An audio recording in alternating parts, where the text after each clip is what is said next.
Sokszor hallott régi történet,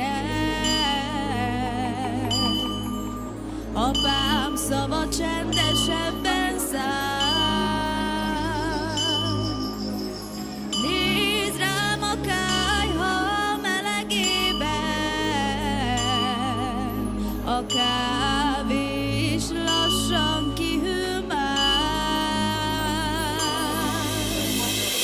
Már nem szédülök a fényben, a poharam félig tele van.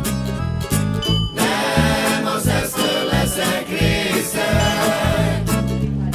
annyi legyen, amennyi most van.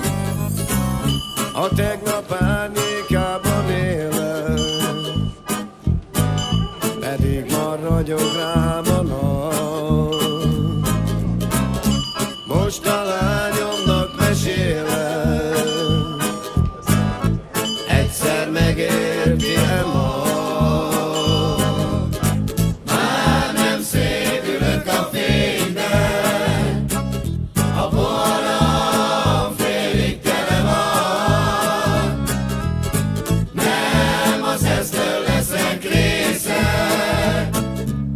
annyi legyen, amennyi most van.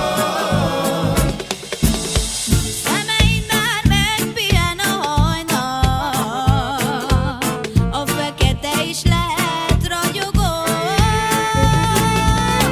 Felízik ajkán az a dallam, élete egy kopott mulató. Már nem szédülök a fényben, a poharam félig tele van.